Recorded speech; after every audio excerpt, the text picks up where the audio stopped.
ಪ್ರೀತಿಯ ಸ್ನೇಹಿತರೆ, ನಿಮ್ಮೆಲ್ಲರಿಗೂ ನಮಸ್ಕಾರ. ನಾನು ಕೆಜೆ ಹಳ್ಳಿ ಸುರೇಶ್. ಮೋದಿ ಅಂತಹ ಪ್ರಧಾನಿ ಭಾರತಕ್ಕೆ ಸಿಕ್ಕಿದ್ದು ಭಾರತದ ಜನರ, ಭಾರತೀಯರ ಅದೃಷ್ಟನೋ ದುರಾದೃಷ್ಟನೋ ದೌರ್ಭಾಗ್ಯವೋ ಜನರನ್ನ ಕೇಳಬೇಕು. ಜನ ಆ ಅದೃಷ್ಟವನ್ನ ಬಹಳ ಎಂಜಾಯ್ ಮಾಡ್ತಾ ಇದ್ದಾರೆ. ಮೋದಿ ಪ್ರಧಾನಿಯಾಗಿರುವುದು ಭಾರತಕ್ಕೆ ಅದೃಷ್ಟ.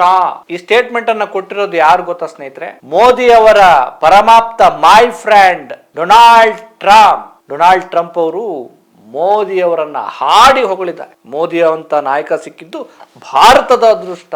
ಅಬ್ಬಬ್ಬಬ್ಬಾ, ಅದೃಷ್ಟವನ್ನ ನಾವು ನೋಡ್ತಾ ಇದ್ದೀವಿ. ಕಳೆದ 12 ವರ್ಷಗಳಿಂದ ಭಾರತೀಯರು ಆ ಅದೃಷ್ಟವನ್ನ ಬಹಳ ಚೆನ್ನಾಗಿ ಎಂಜಾಯ್ ಮಾಡ್ತಾ ಇದ್ದಾರೆ. ಇದು ಒಂದ್ ರೀತಿ ಹೆಂಗಿದೆ ಅಂದ್ರೆ, ಈ ಹಾಗಲಕಾಯಿಗೆ ಬೇವಿನಕಾಯಿ ಸಾಕ್ಷಿ ಕೊಟ್ಟಂಗಾಗಿದೆ. ಆ ಮನುಷ್ಯ ಹುಚ್ಚ ತಿಕ್ಕಲ, ಬಾಯಿಗೆ ಬಂದಂಗೆ ಹೇಳೋದು. ಒಂದ್ಸಲಿ ಭಾರತ ನರಕ ಅಂತ ಹೇಳ್ತಾನೆ, ಇನ್ನೊಂದ್ಸಲಿ ಭಾರತಕ್ಕೆ ಮೋದಿ ಒಳ್ಳೆ ಅದೃಷ್ಟ ಅಂತ ಹೇಳೋದು, ಇನ್ನೊಂದ್ಸಲಿ ಭಾರತ ನಾನು ಹೇಳ್ದಂಗೆ ಕೇಳಬೇಕು ಅಂತೇಳಿ ಅವನು ಅಲ್ಲಿಂದನೇ ಇಲ್ಲಿ ರೂಲ್ ಮಾಡ್ತಾನೆ. ನಮ್ಮ ದೇಶದ ಆಡಳಿತವನ್ನ ಮಾಡೋ ರೀತಿ ಸ್ಟೇಟ್ಮೆಂಟ್ ಅನ್ನ ಕೊಡ್ತಾನೆ. ಅದ್ರ ಬಗ್ಗೆ ಮಾತಾಡ್ತಾ ಹೋಗೋಣ. ಈಗ ಈ ಒಂದು ಸ್ಟೇಟ್ಮೆಂಟ್ ಯಾಕೆ ಕೊಟ್ಟಿರೋದು ಅಂದ್ರೆ, ಪಶ್ಚಿಮ ಬಂಗಾಳದಲ್ಲಿ ಬಿಜೆಪಿ ಗೆದ್ದಿರುವ ಕಾರಣಕ್ಕೋಸ್ಕರ ಈ ಸ್ಟೇಟ್ಮೆಂಟ್ ಅನ್ನ ಕೊಟ್ಟಿದ್ದಾರೆ. ಇದ್ರ ಬಗ್ಗೆ ವೈಟ್ ಹೌಸ್ ನ ವಕ್ತಾರ ಕುಶ್ ದೇಸಾಯಿ ಈ ವಿಷಯವನ್ನ ಮಾಧ್ಯಮಗಳಿಗೆ ತಿಳಿಸಿರುವಂತದ್ದು. ಅವ್ರು ಹೇಳ್ತಾರೆ, ಆ ಮುಂದುವರೆದ ಸ್ಟೇಟ್ಮೆಂಟ್ ಅಲ್ಲಿ, ಮೋದಿ ಅಂತಹ ನಾಯಕರನ್ನ ಪಡೆದ ಭಾರತ ಅದೃಷ್ಟಶಾಲಿ. ಈ ಐತಿಹಾಸಿಕ ಮತ್ತು ನಿರ್ಣಾಯಕ ಗೆಲುವಿಗೆ ಅಧ್ಯಕ್ಷ ಟ್ರಂಪ್ ಅವರು ಪ್ರಧಾನಿ ಮೋದಿ ಅವರನ್ನ ಅಭಿನಂದಿಸಿದ್ದಾರೆ ಅಂತೇಳಿ ಈ ಕುಶ್ ದೇಸಾಯಿ ತಿಳಿಸಿದ್ದಾರೆ. ವೈಟ್ ಹೌಸ್ ನ ವಕ್ತಾರ. ಐತಿಹಾಸಿಕ ಗೆಲುವು, ಟ್ರಂಪ್ ಬಿಟ್ರೆ ಮತ್ತಿನ್ಯಾರು ಹೊಗಳೋದಿಲ್ಲ ಬಿಡಿ. ಅದು ಒಂದು ವಿಧಾನಸಭಾ ಚುನಾವಣೆ. ಆ ಚುನಾವಣೆಯಲ್ಲಿ ಗೆದ್ದಿದ್ದಾರೆ. ಆ ಗೆದ್ದಿರುವ ಮಾರ್ಗ, ಅದ್ರ ಬಗ್ಗೆನೂ ಅದು ತುಂಬಾ ಡಿಬೇಟಬಲ್ ಆಗಿದೆ. ಅದ್ರ ಬಗ್ಗೆನೂ ಕೂಡ ಮಾತಾಡ್ತಾ ಹೋಗೋಣ. ಸ್ನೇಹಿತರೆ, ನಿಜವಾಗೂ ಹೇಳಿ, ಒಬ್ಬ ಪ್ರಾಮಾಣಿಕ ವ್ಯಕ್ತಿಗಳಾಗಿ ನಮಗೆ ದಿನಾ ನರೇಂದ್ರ ಮೋದಿ ಅವ್ರ ಬಗ್ಗೆ ಮಾತಾಡೋಕೆ ನಮ್ಗೇನು ಹುಚ್ಚಲ್ಲ. ದೇಶದ ಜವಾಬ್ದಾರಿ ಸ್ಥಾನದಲ್ಲಿರುವಂತ ಒಬ್ಬ ಪ್ರಧಾನಿ ದೇಶದ ಜನರನ್ನ ಮತ್ತೆ ಸಾಂವಿಧಾನಿಕ ಮೌಲ್ಯಗಳನ್ನ, ಆಶಯಗಳನ್ನ ಕಾಪಾಡಬೇಕಾದಂತ ಒಬ್ಬ ಪ್ರಧಾನಿ ಆ ವಿಚಾರಗಳಿಗೆ, ಆ ಆಶಯಗಳಿಗೆ ಕೊಡಲಿ ಪೆಟ್ಟು ಕೊಟ್ಟಾಗ ಸುಮ್ಮನೆ ಇರಕ್ಕಾಗತ್ತಾ? ಆಮೇಲೆ ಈ ಪ್ರಧಾನಿಯವ್ರನ್ನ ಭಾರತೀಯರಿಗೆ ಅದೃಷ್ಟ ಅಂತ ಹೇಳಿದಾಗ ಅದನ್ನ ಹೆಂಗ್ ಸಹಿಸ್ಕೊಳಕ್ಕಾಗತ್ತೆ? ಅದನ್ನ ಹೆಂಗ್ ಒಪ್ಕೊಳಕ್ಕಾಗತ್ತೆ? ಯಾವ ದೃಷ್ಟಿಯಲ್ಲಿ ಅದೃಷ್ಟ ಹೇಳಿ? ಆಯ್ತು, ನರೇಂದ್ರ ಮೋದಿ ಅವರು ದೇಶಕ್ಕೆ ಪ್ರಧಾನಿಯಾದ ನಂತರ ಭಾರತೀಯರಿಗೆ ಆದಂತಹ ಲಾಭಗಳೇನು? ಯಾವ ರೀತಿಯಲ್ಲಿ ಅದೃಷ್ಟವಾಗಿ ಅವರು, ಯಾವ ರೀತಿಯ ಅವರು ಭಾಗ್ಯ ವಿಧಾತ ಅಂತೇಳಿ ಅವರು ಯಾರ್ಯಾರೋ ಕೊಡ್ತಾರಲ್ಲ ಬಿರುದುಗಳನ್ನ. ಭಾರತ ಭಾಗ್ಯ ವಿಧಾತ ಯಾರು? ಅಂಬೇಡ್ಕರ್ ಅಂತವ್ರಿಗೆ ಕೊಡಬೇಕು. ಅವರು ನಿಜದ ಭಾರತ ಭಾಗ್ಯ ವಿಧಾತ. ಬುದ್ಧ ಭಾರತ ಭಾಗ್ಯ ವಿಧಾತ. ಹೋಗಿ ನರೇಂದ್ರ ಮೋದಿ ಅವ್ರಿಗೆ ಭಾರತ ಭಾಗ್ಯ ವಿಧಾತ ಅಂತೇಳಿ ಅವರು ಹೊಗಳು ಭಟ್ಟರುಗಳು ಅವ್ರಿಗೆ ಬಕೆಟ್ ಹಿಡಿಯಂತವ್ರು ಕೊಡ್ಲಿ, ಅದು ಬೇರೆ ಕತೆ. ಈಗ ಅದೃಷ್ಟ, ಭಾರತಕ್ಕೆ ಅದೃಷ್ಟ, ಹಿಂಗೆ ಅದೃಷ್ಟ ಆಗುತ್ತೆ? ನಿಜವಾಗ್ಲೂ ಆ ರೀತಿಯಾಗಿದೆ. ನಾವೇ ಹಾಡಿ ಹೊಗಳ್ತಾ ಇದ್ವಿ. ನಿಜಕ್ಕೂ ಗ್ರೇಟ್ ಕಣ್ರಿ. ಗುಣಕ್ಕೆ ಮತ್ಸರವಿರಬಾರದು ಅಂತ ಹೇಳ್ತಾರಲ್ಲ, ಒಳ್ಳೆ ವಿಚಾರಗಳನ್ನ ತಂದಾಗ ಖಂಡಿತ ಹೊಗಳಬೇಕು. ಅದು ಎಲ್ಲಿದೆ? ಯಾವ ವಿಚಾರಗಳಲ್ಲಿ ಒಳಿತನ ಮಾಡ್ತಾ ಇದ್ದಾರೆ? ಅದ್ರ ಬಗ್ಗೆ ನಾವು ವಿಶ್ಲೇಷಣೆ ಮಾಡ್ಬೇಕಲ್ಲ. ನೋಡಿ, ಪಶ್ಚಿಮ ಬಂಗಾಳದ ಚುನಾವಣೆ ನಿಜಕ್ಕೂ ಪ್ರಜಾಪ್ರಭುತ್ವದ ಕಗ್ಗೊಲೆ ಅಂತಾನೆ ಹೇಳ್ಬೋದು. ಈ ದೇಶದಲ್ಲಿ ಬೇರೆ ಬೇರೆ ರೀತಿಯ ತಂತ್ರಗಾರಿಕೆಗಳ ಮೂಲಕ ರಾಜಕೀಯ ಪಕ್ಷಗಳು ಗೆಲುವಿಗೋಸ್ಕರ ಪ್ರಯತ್ನ ಪಡ್ತವೆ. ಅದು ತಪ್ಪಲ್ಲ. ಅದು ಪ್ರಜಾತಾಂತ್ರಿಕ ಮಾರ್ಗದ ಮೂಲಕ ನಾವು ನಿಮಗೆ ಅಧಿಕಾರಕ್ಕೆ ಬಂದ್ರೆ ಈ ರೀತಿ ಮಾಡ್ತೇವೆ, ನಿರುದ್ಯೋಗ ಸಮಸ್ಯೆನ ನಿವಾರಣೆ ಮಾಡ್ತೇವೆ, ನಿಮ್ಮ ಬದುಕನ್ನ ಮೇಲಕ್ಕೆ ಕೊಂಡೊಯ್ತೇವೆ, ನಿಮಗೆ ಹಾಗೆ ಮಾಡ್ತೇವೆ, ಹೀಗೆ ಮಾಡ್ತೇವೆ ಅಂತ ಹೇಳ್ತಾರೆ. ಆದರೆ ಇವರು ಅಧಿಕಾರಕ್ಕೋಸ್ಕರ ಪ್ರಜಾತಾಂತ್ರಿಕ ವ್ಯವಸ್ಥೆಯನ್ನೇ ಕಗ್ಗೊಲೆ ಮಾಡಿ, ಸಾಂವಿಧಾನಿಕ ಸಂಸ್ಥೆಗಳನ್ನೇ ತಮ್ಮ ಜೇಬಿಗಿಟ್ಟುಕೊಂಡು, ಅವರನ್ನ ತಾವು ಹೇಳಿದ ಹಾಗೆ ಕೆಲಸ ಮಾಡುವ ಕೂಲಿ ಕಾರ್ಮಿಕರನ್ನಾಗಿ ಮಾಡಿಕೊಂಡು, ತಮ್ಮ ಆಜ್ಞೆಯನ್ನ ಪಾಲಿಸುವವರನ್ನಾಗಿ ಮಾಡಿಕೊಂಡು, ಪ್ರಜಾಪ್ರಭುತ್ವದ ಆಶಯಗಳಿಗೆ ಕೊಡಲಿ ಪೆಟ್ಟು ಕೊಟ್ಟು ಸರ್ವಾಧಿಕಾರಿ ಧೋರಣೆ ಮಾಡ್ತಾರಲ್ಲ, ಇದು ಅದೃಷ್ಟ ಅಂತ ಕರಿಬೇಕಾ? ಅಲ್ಲಿ ಪಶ್ಚಿಮ ಬಂಗಾಳದಲ್ಲಿ ದೀದಿ 15 ವರ್ಷಗಳ ಆಡಳಿತವನ್ನ ಮಾಡಿದ್ರು. ಅದು ತುಂಬಾ ಒಳ್ಳೆಯ ಆಡಳಿತ ಅಂತ ನಾವು ಹೇಳಲ್ಲ.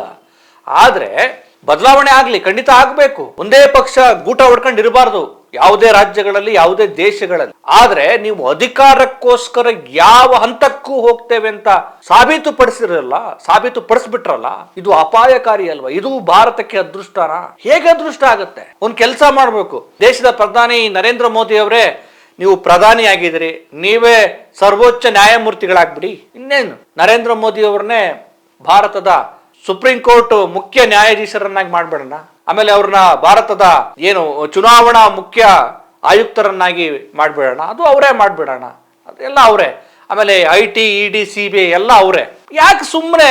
ಯಾಕಂದ್ರೆ ಎಲ್ಲವನ್ನೂ ನೀವೇ, ಈ ಎಲ್ಲ ಸಂಸ್ಥೆಗಳನ್ನು ನೀವೇ ನಿರ್ವಹಣೆ ಮಾಡ್ತಾ ಇದ್ದೀರಿ ಅನ್ನೋ ರೀತಿಯಲ್ಲಿ ತೋರಿಸ್ತಾ ಇದ್ದೀರಲ್ಲ ನಿಮ್ಮ ಆಡಳಿತದ ವೈಖರಿಯನ್ನ, ನಿಮ್ಮ ಸರ್ವಾಧಿಕಾರಿ ಧೋರಣೆಯನ್ನ.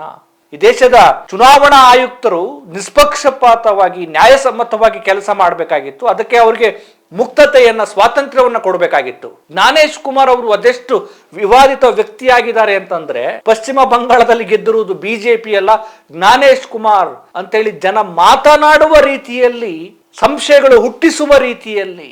ಸಂಶಯಗಳೇನು? ಚುನಾವಣಾ ಸಂಸ್ಥೆಯೊಂದಿಗೆ ಒಂದು ರೀತಿಯ ಮೈತ್ರಿ ಮಾಡಿಕೊಂಡು ಪ್ರಜಾತಾಂತ್ರಿಕ ವ್ಯವಸ್ಥೆಗೆ ಒಂದು ದೊಡ್ಡ ಹೊಡೆತ ಕೊಟ್ರಲ್ಲ, ಇದು ಭಾರತಕ್ಕೆ ಅದೃಷ್ಟ ಅಂತ ಕರಿಬೇಕಾ? ಹಾಗಿದ್ರೆ ಮುಂದೆ ಜನರ ಕತೆ ಏನು? ಮುಂದೆ ಈ ರಾಜಕಾರಣಿಗಳ ಏನು, ರಾಜಕಾರಣದಲ್ಲಿ ಹೇಗಿರಬೇಕಾಗತ್ತೆ? ನೀವು ಡಿಸೈಡ್ ಮಾಡಿದ್ರೆ ಅಲ್ಲಿ ಏನ್ ಬೇಕಾದ್ರೆ, ಮೊದಲು ಏನ್ ಮಾಡ್ತಾ ಇದ್ರಿ? ಕೋಮುವಾದದ ಮೂಲಕ ಧರ್ಮಗಳ ನಡುವೆ ದ್ವೇಷಗಳನ್ನ ಬಿತ್ತಿ, ಅಲ್ಲಿ ಒಂದು ಮುಸ್ಲಿಮರನ್ನ ಟಾರ್ಗೆಟ್ ಮಾಡಿ, ನೋಡಿ ಮುಸ್ಲಿಮರಿದ್ದಾರೆ ಹಾಗೆ ಹೀಗೆ ಅಂತ ಹೇಳಿ ಹಿಂದೂಗಳಲ್ಲಿ ಒಂದು ರೀತಿಯ ಅಭದ್ರತೆಯನ್ನು ಕ್ರಿಯೇಟ್ ಮಾಡಿ ಅಲ್ಲಿ ವೋಟ್ ಬ್ಯಾಂಕ್ ರಾಜಕಾರಣವನ್ನು ನೀವು ಮಾಡ್ಕೊಳ್ತಾ ಇದ್ರಿ. ಈಗ ಆ ಬುರುಡೆ ಕತೆ ಅದು ನಡೀಲಿಲ್ಲ. ಎಷ್ಟು ದಿನ ಅಂತ ಇದನ್ನ ಮಾಡಬೇಕು, ಎಷ್ಟು ದಿನ ಅಂತ ಇದನ್ನೇ ಇಟ್ಕೊಂಡು ಮಾಡ್ರೆ ಜನ ನಂಬುತ್ತಾರೆ, ನಂಬೋದಿಲ್ಲ ಅನ್ನೋದು ಗೊತ್ತಾಯ್ತು. ಯಾಕಂದ್ರೆ 3ನೇ ಸಲ ಚುನಾವಣೆಯಲ್ಲಿ ನಿಮಗೆ ಬಹುಮತವನ್ನೂ ಕೊಡ್ಲಿಲ್ಲ, ಸರಳ ಬಹುಮತವನ್ನೂ ಕೊಡ್ಲಿಲ್ಲ. ಓಹೋ ಜನ ಬದಲಾಗಿದ್ದಾರೆ, ನಮ್ಮ ಈ ನಾಟಕಗಳನ್ನ, ಡ್ರಾಮಾಗಳನ್ನ ಇವರು ಒಪ್ಕೊಳ್ತಾ ಇಲ್ಲ. ಹಾಗಾಗಿ ಜನರ ನಿರ್ಣಯವೇ ಬೇಡದ ರೀತಿಯಲ್ಲಿ SIR ಮತದಾರರ ಪರಿಷ್ಕರಣೆಯ ನೆಪದಲ್ಲಿ ನಿಮಗೆ ಬೇಕಾದವರ ಹೆಸರನ್ನ ಇಟ್ಟುಕೊಳ್ಳುವುದು, ಬೇಡವಾದವರ ಹೆಸರನ್ನ ಡಿಲೀಟ್ ಮಾಡುವುದು, ಕೆಲವೊಂದು ಕ್ಷೇತ್ರದಲ್ಲಿ ನಿರ್ಣಾಯಕರಾಗಿರುವಂತಹ ಆ ಮತದಾರರ ಧರ್ಮವನ್ನ ಫೈಂಡ್ ಔಟ್ ಮಾಡಿ ಅಲ್ಲಿ ಡಿಲೀಟ್ ಮಾಡೋದು, ಒಂದು 15,000 20,000 ಡಿಲೀಟ್ ಮಾಡೋದು. ಪಶ್ಚಿಮ ಬಂಗಾಳದಲ್ಲಿ 100ಕ್ಕೂ ಹೆಚ್ಚು ಮತಕ್ಷೇತ್ರಗಳಲ್ಲಿ ಈ ತರದ ಪಿತೂರಿ ದೊಡ್ಡದಾಗಿದೆ, ಅದು ಎನ್ಕ್ವೈರಿ ನಡಿಬೇಕಾಗಿದೆ. ಇದೇ ರೀತಿ ಎಲ್ಲಾ ಕ್ಷೇತ್ರಗಳಲ್ಲೂ ಇವರು ಈ ಕರಾಮತ್ತನ್ನ, ಈ ಕುತಂತ್ರವನ್ನ ಮಾಡ್ತಾ ಬಂದ್ರೆ ಪ್ರಜಾತಂತ್ರಕ್ಕೇನಾದ್ರೂ ಬೆಲೆ ಇದೆಯಾ? ಸಂವಿಧಾನದ ಆಶಯಗಳಿಗೇನಾದ್ರೂ ಅರ್ಥ ಇದೆಯಾ? ಇದನ್ನ ಭಾರತಕ್ಕೆ ಅದೃಷ್ಟ ಅಂತ ಕರಿಬೇಕಾ ಇವರನ್ನ, ಈ ಮೋದಿ ಅಮಿತ್ ಶಾ ಅವರನ್ನ? ಇದು ತುಂಬಾ ಒಂದು ಪಕ್ಷವನ್ನು ಟೀಕೆ ಮಾಡೋ ವಿಚಾರವಲ್ಲ.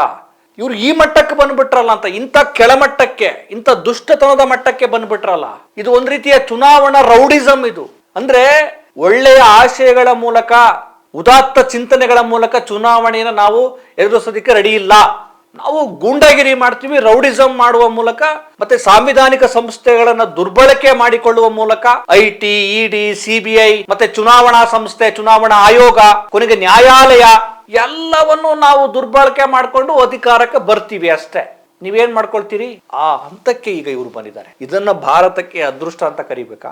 ಅದೋಗ್ಲಿ, ವಿಶ್ವ ಪತ್ರಿಕಾ ಸ್ವಾತಂತ್ರ್ಯ ಸೂಚ್ಯಂಕದಲ್ಲಿ ಭಾರತಕ್ಕೆ 180 ದೇಶಗಳ ಪೈಕಿ 157ನೇ ಸ್ಥಾನ. ಅಂದ್ರೆ ನೋಡಿ ಯಾವ ಹಂತಕ್ಕೆ ಕುಸಿದು ಹೋಗಿದ್ದೀವಿ. ವಿಶ್ವ ಪತ್ರಿಕಾ ಸ್ವಾತಂತ್ರ್ಯ ಸೂಚ್ಯಂಕದಲ್ಲಿ ನಾವು 180 ದೇಶಗಳಲ್ಲಿ 157ನೇ ಸ್ಥಾನಕ್ಕೆ ಕುಸಿದು ಹೋಗಿದ್ದೀವಿ. ಅಂದ್ರೆ ಪತ್ರಿಕಾ ಸ್ವಾತಂತ್ರ್ಯ ಭಾರತದಲ್ಲಿ ಎಷ್ಟರ ಮಟ್ಟಿಗೆ ಇದೆ ಅನ್ನೋದನ್ನ ಸೂಚಿಸುತ್ತೆ. ಇದು ನಿಮ್ಮ ಆಡಳಿತದ ಪ್ರತಿಬಿಂಬ. ಭಾರತದಲ್ಲಿ ಪತ್ರಕರ್ತರು ಅಂದ್ರೆ ಬಹುತೇಕ ಪತ್ರಕರ್ತರು ಗೋಧಿ ಮೀಡಿಯಾದವರು ಎಲ್ಲ ಇವ್ರನ್ನ ಹೊಗಳ್ಕೊಂಡು ಇವರ ಚೇಲಗಳೇ ಆಗಿದ್ದಾರೆ, ಇವರು ಬೂಟು ನೆಕ್ಕುವ ಮಾಧ್ಯಮಗಳಾಗಿದ್ದಾರೆ. ಮೋದಿ ಒಂದ್ ಸ್ವಲ್ಪ ಹೇಳಿದ್ರೆ ಅದನ್ನೇ ದೊಡ್ಡದಾಗಿ ಹೇಳಿ ಅದೇ ಇವ್ರದಿದೆಯಲ್ಲ, ಮೋದಿ ಅವರು ಮಾವಿನಹಣ್ಣು ಯಾವ ರೀತಿ ತಿಂದ್ರು, ಮಾವಿನಹಣ್ಣು ನಿಮ್ಗೆ ಮಾವಿನ ಹಣ್ಣು ತಿನ್ನೋದಿಕ್ಕೆ ಬರುತ್ತಾ? ಈ ತರದ ಪತ್ರಕರ್ತರು ಉಟ್ಕೊಂಡ್ಬಿಟ್ಟಿದ್ದಾರೆ. ನೈಜ ಪತ್ರಕರ್ತರನ್ನ ಸಾಂವಿಧಾನಿಕ ಸಂಸ್ಥೆಗಳ ಮೂಲಕ ಅವರ ಮೇಲೆ ಚೂ ಬಿಟ್ಟು ಅವರನ್ನ ಹತ್ತಿಕ್ಕುವ, ಅವರ ಪತ್ರಿಕಾ ಸ್ವಾತಂತ್ರ್ಯವನ್ನ ದಮನ ಮಾಡೋ ಕೆಲಸವನ್ನ ಇವರು ಮಾಡ್ತಾ ಇದ್ದಾರೆ. ನೀವು ನೋಡಿ, ಈ ಸರ್ಕಾರವನ್ನ ಟೀಕೆ ಮಾಡುವಂತ ಹೋರಾಟಗಾರರನ್ನ, ಪತ್ರಕರ್ತರನ್ನ, ಚಿಂತಕರನ್ನ ಇವರು ದೇಶದ್ರೋಹಿಗಳು ಅನ್ನುವಂತ UAPA ಕಾಯ್ದೆ ಮೂಲಕ ಅವರನ್ನ ಸಿಕ್ಕಿ ಹಾಕಿಸಿ ಅವರು ಜೀವನ ಪರ್ಯಂತ ಈ ಕೋರ್ಟು, ಜೈಲು, ಈ ಹೋರಾಟದಲ್ಲೇ ಮುಳುಗೋ ಹಾಗೆ ನೋಡ್ಕೊಳ್ತಾ ಇದ್ದಾರೆ. ಈ ಕಾರಣಕ್ಕೋಸ್ಕರ ಭಾರತಕ್ಕೆ ಅದೃಷ್ಟನ ಇವರೆಲ್ಲ. ನೆಹರು ಅವರ ಒಳಿತನ ವಿಚಾರಗಳು ಇದಾವೆ, ಕೆಡುಕಿನ ವಿಚಾರಗಳು ಇದಾವೆ. ಆದ್ರೆ ಅವರನ್ನ ಟೀಕೆ ಮಾಡದಂತ, ಅವ್ರನ್ನ ಒಂದ್ ರೀತಿ ಕತ್ತೆ ಅನ್ನೋ ತರದ ಟೀಕೆ ಮಾಡಿದ್ರು ಕೂಡ ಅವರು ತುಂಬಾ ಆರೋಗ್ಯಕರವಾಗಿ ಅದನ್ನು ಸ್ವೀಕಾರ ಮಾಡ್ತಾ ಇದ್ರು. ಅಂದ್ರೆ ಆ ಮಟ್ಟದ ಒಂದು ಮುಕ್ತತೆ, ಸ್ವಾತಂತ್ರ್ಯತೆ ಪತ್ರಿಕಾ ಮಾಧ್ಯಮದವರಿಗೆ, ಹೋರಾಟಗಾರರಿಗೆ ಇತ್ತು. ಆದ್ರೆ ಇವತ್ತು ಇವರನ್ನ ಟೀಕೆ ಮಾಡೋಗೇ ಇಲ್ಲ.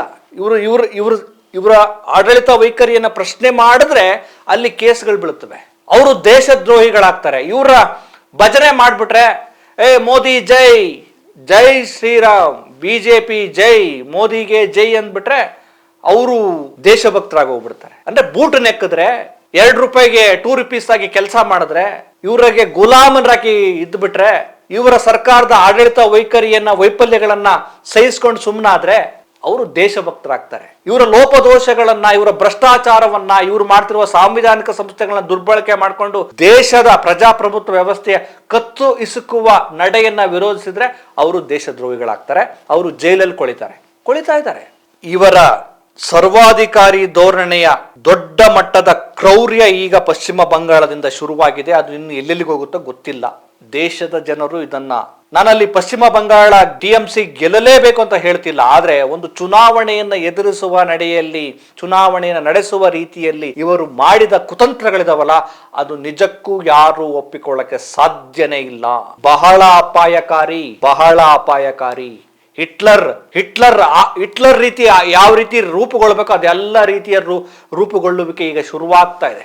ಇದು ಭಾರತಕ್ಕೆ ಅಪಾಯಕಾರಿ. ಇದು ಗಂಡಾಂತರ. ಈ ದೇಶದಲ್ಲಿ ಪತ್ರಕರ್ತರು, ಹೋರಾಟಗಾರರು, ಬುದ್ಧಿಜೀವಿಗಳು, ಸಮಾಜ ಸುಧಾರಕರು, ಚಿಂತಕರು ತಮ್ಮ ಅಭಿಪ್ರಾಯಗಳನ್ನ ಮುಕ್ತವಾಗಿ ಬರೆಯುವ, ಹೇಳುವ ಸ್ವಾತಂತ್ರ್ಯವನ್ನ ಕೊಡಬೇಕು. ಜೊತೆಗೆ ಈ ದೇಶದ ಜನರು ತಮಗೆ ಯಾರಿಗೆ ಬೇಕು ಅಂದ್ರೆ ನಾವು ಯಾರಿಗೆ ವೋಟ್ ಹಾಕ್ತಿವಿ ಅವರ ಮತದಾನ ಹಕ್ಕಿಗೆ ಸ್ವಾತಂತ್ರ್ಯವನ್ನ ಕೊಡಬೇಕು. ಅದನ್ನೇ ಕಿತ್ಕೊಂಡ್ಬಿಟ್ರೆ ಒಂದು 96-97 ಲಕ್ಷ ಮತದಾರರನ್ನ ಡಿಲೀಟ್ ಮಾಡಿದ್ದಾರೆ. ಏನೋ ವಲಸೆ ತಡೆಗಟ್ತೀವಿ ಅಂತೇಳಿ. ಹಾಗಿದ್ರೆ ಮುಗೀತಲ್ಲ, ಅಲ್ಲಿಗೆ ದೇಶದ ಜನರ ಹಕ್ಕನ್ನ ಕಿತ್ಕೊಂಡಂಗಾಯ್ತು. ಸರ್ವಾಧಿಕಾರಿ ಬಂದಾಯ್ತು. ಇವ್ರಿಗೆ ಹೇಳ್ತಿದ್ರಲ್ಲ ಇಂದಿರಾ ಗಾಂಧಿ ಅವ್ರಿಗೆ, ಎಮರ್ಜೆನ್ಸಿ ತಂದ್ಬಿಟ್ರು, 1975 ಎಮರ್ಜೆನ್ಸಿ ತಂದ್ಬಿಟ್ರು, ಇದು ಪ್ರಜಾಪ್ರಭುತ್ವಕ್ಕೊಂದು ದೊಡ್ಡ ಕಪ್ಪು ಚುಕ್ಕಿ. ಇವರು ಅಘೋಷಿತ ತುರ್ತು ಪರಿಸ್ಥಿತಿಯನ್ನು ಈಗಾಗಲೇ ಹೇಳಿದ್ದಾರೆ. ಇದ್ರ ಬಗ್ಗೆ ಭಕ್ತರಿಗೆ ಅರ್ಥ ಆಗ್ತಾ ಇಲ್ಲ. ಭಕ್ತರು ಈಗ ಅವರ ಭಾಷಣಗಳಲ್ಲಿ ತಲ್ಲೀನರಾಗಿ ತೇಲ್ತಾ ಇದ್ದಾರೆ. ಆ ಭಕ್ತರಿಗೆ ಮುಂದೊಂದಿನ ಇವರೆಲ್ಲ ನಮಗೆ ದೊಡ್ಡ ಸಮಾಧಿಯನ್ನ ತೋಡ್ತಾ ಇದ್ದಾರೆ ಅಂತೇಳಿ ಅರ್ಥನೇ ಆಗ್ತಾ ಇಲ್ಲ. ನಿಜವಾಗ್ಲೂ ಈ ದೇಶದ ಭಕ್ತರು ಅರ್ಥ ಮಾಡ್ಕೊಳ್ಬೇಕಾಗಿದೆ. ನೈಜ ಜನರಿಗೆ ಸತ್ಯ ಗೊತ್ತಿದೆ. ಈ ದೇಶದ ಸಾಂವಿಧಾನಿಕ ಏನಿದೆಯಲ್ಲ, ಸ್ವಾತಂತ್ರ್ಯ, ಸಮಾನತೆ, ಭ್ರಾತೃತ್ವ, ಈ ಆಶಯಗಳಿಗೆ ಕೊಡಲಿ ಏಟು ಪ್ರಜಾಪ್ರಭುತ್ವದ ಆಶಯ, ಇದಕ್ಕೆ ಕೊಡಲಿ ಏಟು ಬಿತ್ತು ಅಂದ್ರೆ ಮುಗೀತು. ನಾವು ಈ ಭಕ್ತರೇ ಆಗ್ಲಿ, ಭಕ್ತರೇ ಆಗ್ಲಿ, ಇನ್ಯಾರೇ ಆಗ್ಲಿ, ನಾವು ಕಾಪಾಡ್ಕೊಳ್ಬೇಕಾಗಿರೋದು ಏನನ್ನ ಅಂದ್ರೆ ಸಂವಿಧಾನವನ್ನ, ಸಂವಿಧಾನದ ಆಶಯಗಳನ್ನ ಮತ್ತು ಪ್ರಜಾಪ್ರಭುತ್ವವನ್ನ. ಇವರು ಅದನ್ನೇ ಬೇರೆ ರೀತಿಯಲ್ಲಿ ಕತ್ತಿಸ್ಕೋದಿಕ್ಕೆ ಹೊರಟಿದ್ದಾರೆ. ಅದನ್ನು ಮಾಡಿದ್ರೆ ನೀವು ಇರಲ್ಲ, ನಾವು ಇರಲ್ಲ. ಅಂದ್ರೆ ಗುಲಾಮತನದಲ್ಲಿ ಬದುಕಬೇಕಾಗತ್ತೆ. ಯೋಚನೆ ಮಾಡಿ. ಎಚ್ಚರ. ನಮಸ್ಕಾರ.